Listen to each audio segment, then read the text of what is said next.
Kode yang Anda tulis, aplikasi yang Anda bangun, semua itu kan aset yang sangat berharga. Nah, hari ini kita akan coba bedah bareng gimana sih cara melindungi aset paling penting Anda sebagai kreator digital. Kita akan bahas soal hak kekayaan intelektual atau haki lewat sajian visual yang ringkas dan semoga jelas ya.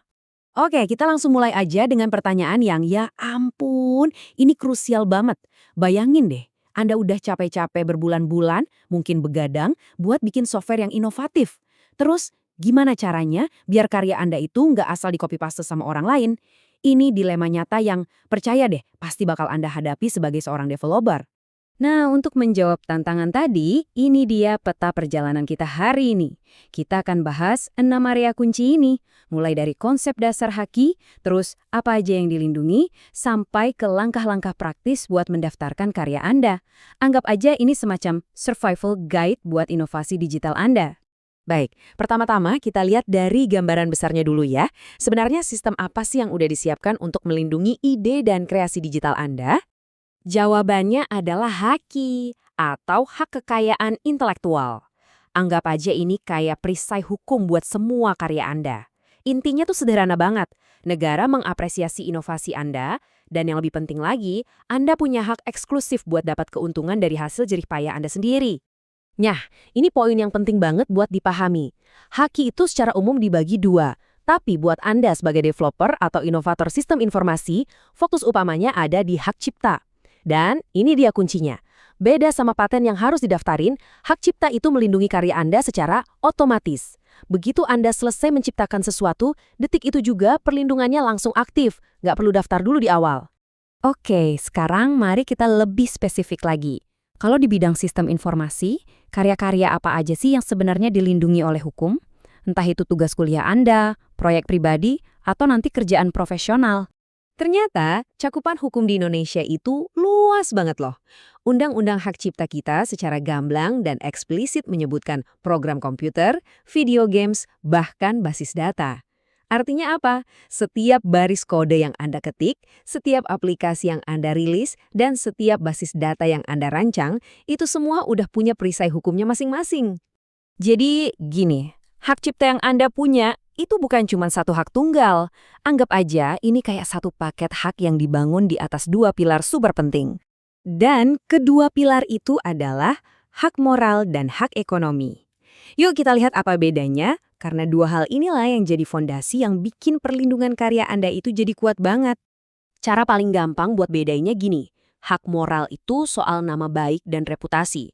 Hak ini tuh nempel selamanya di nama Anda sebagai pencipta, dan ini nggak bisa dijual atau dialihkan.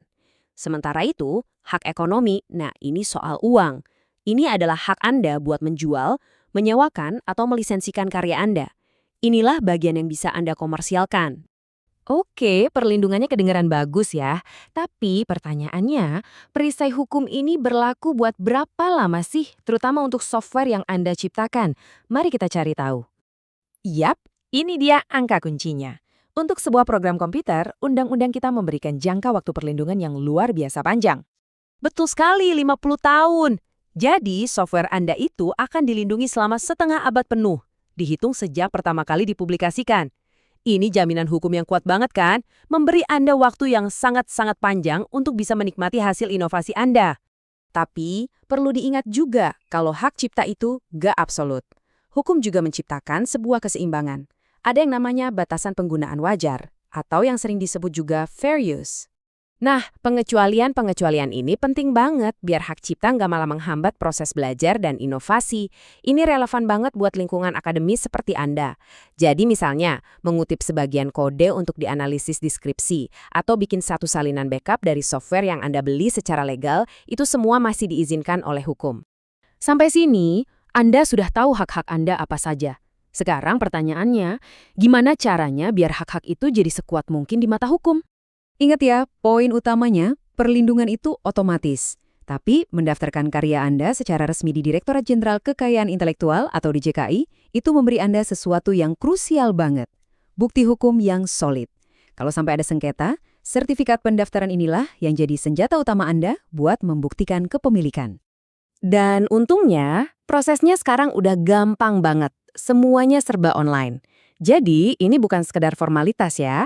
Ini adalah langkah nyata yang mengubah barisan kode di laptop Anda menjadi sebuah aset bisnis yang resmi, terlindungi, dan pastinya jadi lebih bernilai. Jadi, sekarang Anda sudah punya bekal ilmunya. Tapi, ini justru memunculkan pertanyaan baru yang menarik banget apalagi di zaman sekarang yang serba open source dan kolaboratif. Gimana ya cara kita menyeimbangkan antara melindungi karya pribadi dengan semangat untuk berinovasi bersama? Nah, itu mungkin tantangan terbesar untuk generasi developer Anda. Terima kasih banyak sudah menyimak.